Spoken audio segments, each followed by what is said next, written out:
So I'm just about to go for a surf. It's been a long week for me actually. I've been bagging compost for orders and making videos, putting things together. I really love what I do, but it can be quite tiring at times, especially just, like it's just me hands-on taking care of my daughter Karen, who recently turned 14. And as much as she doesn't know what she's struggling through, her emotions, that change of age, I've never been through it either because she's my first child and I don't have anyone else really to talk to other than sometimes my family and things like that about, how do you really get around it? But she's a really good kid and she just aced her class, did first in her class in English, gone from a student that's below average when we're living up the coast to this amazing school now and above average student. So I'm a proud dad and I've got to go for a wave and it'll clear my head. And today's sort of my day off anyway. Ready for school? Not long now, school holidays. Yay.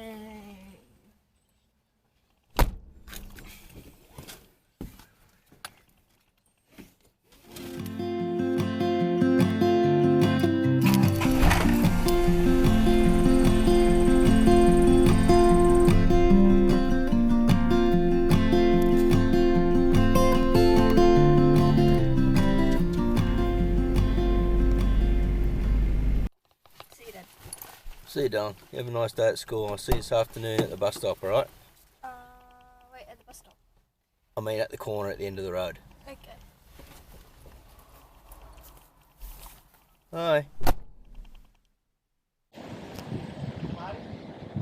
Hey, Dan. There you go.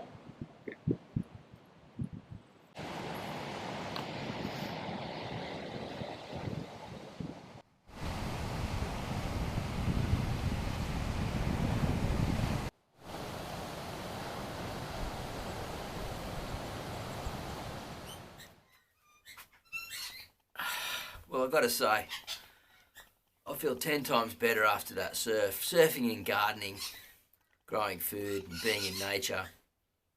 It's really what it's all about for me. And it's a mental health game and creation is just so awesome. So I've got to get out there and start making more compost. But the unfortunate thing is, it's just so dry, it won't rain. And it's hard to really get the good water into the compost and get enough in without the rain. But we'll keep on making on, and hey, I've still got plenty of compost worms still breeding on, so it's going to be an interesting summer.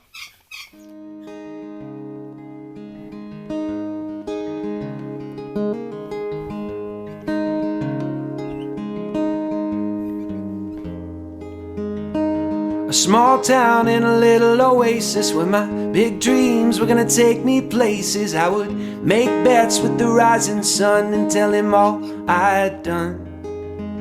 Well, late night walks into Lindbergh Park, and sometimes I'd kiss a girl even after dark. And I never had to shout, 'cause I could hear my thoughts out loud. I just wanna make you proud.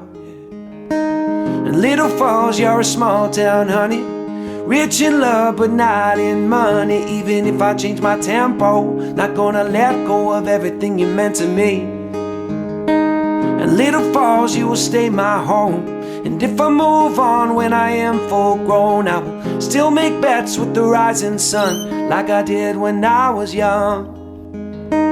Not all my memories are good though, but I wouldn't change them if I could, no. Big smiles and ridiculous laughter, I will fold that in and remember where I begin. Look at that. 4 of the biggest worm farms ever, all lined up down the side of the house now. So if one worm gets out, it can just crawl in and get under another or underneath the mulch. And I'll show you something of how the setup's going so you can get an understanding of it. So here it is, guys. They're all lined up. 1, 2, 3, 4. And then the compost tumbler. And then we go 5, 6, 7, 8. And there's another one over wide over there. And that one over there, that one's going to have to be moved back up there. I'm going to keep running up this way. And so if any worms get out, they're all staying within the system.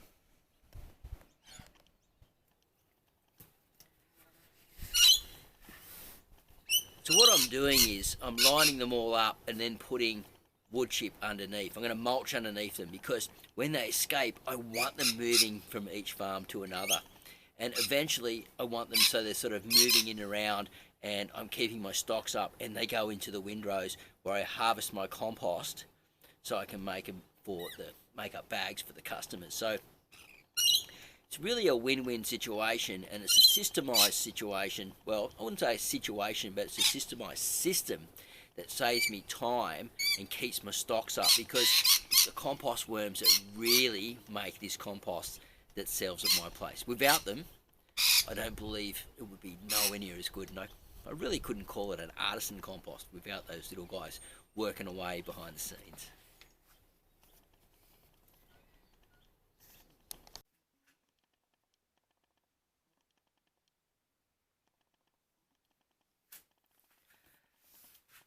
I've been waiting for this papaya to get ready. It's still too hard, and I've eaten one from that tree already, and it was just absolutely insane. And I'm just like, every day I'm looking at it going, come on, come on, come on, because I had to harvest it a little bit early so none of the birds or anything come down and got it, and it'll be full of all those beautiful sugars. And I'm going to make a banana papaya shake out of it, or a smoothie, something like that, and just enjoy the papaya dream straight from the backyard.